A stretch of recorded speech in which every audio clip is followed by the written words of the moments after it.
حضرت جابر رضی اللہ عنہ روایت کرتے ہیں، نبی اکرم صلی اللہ علیہ وسلم نے ارشاد فرمایا،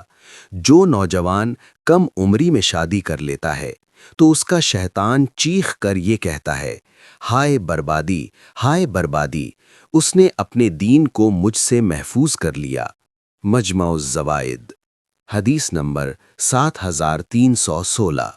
حضرت عمر رضی اللہ عنہ بیان کرتے ہیں، نبی اکرم صلی اللہ علیہ وسلم نے جب اپنے خاندان کی خواتین میں سے کسی خاتون کی شادی کروانی ہوتی تو آپ پردے کے پیچھے ان کے پاس تشریف لاتے اور ان سے فرماتے، اے میری بیٹی، فلاں شخص نے تمہیں شادی کا پیغام دیا ہے، اگر تمہیں یہ ناپسند ہے تو تم یہ کہہ دو جی نہیں، کیونکہ کوئی بھی شخص نہ کہتے ہوئے نہیں شرماتا، اور اگر یہ تمہیں پسند ہے تو تمہاری خاموشی اقرار شمار ہوگی۔ مجمع الزوائد،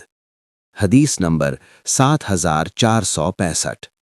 حضرت ابو امامہ رضی اللہ عنہ روایت کرتے ہیں، نبی اکرم صلی اللہ علیہ وسلم نے ارشاد فرمایا، 4 لوگوں کو ان کا اجر دگنا دیا جائے گا۔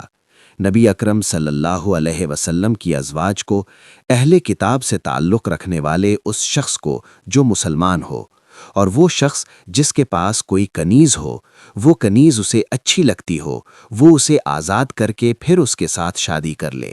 اور وہ غلام جو کسی کی ملکیت ہو اور وہ اللہ تعالیٰ کے حق اور اپنے آقا کے حق کو ادا کرتا ہو۔ مجمع الزوائد، حدیث نمبر 7351۔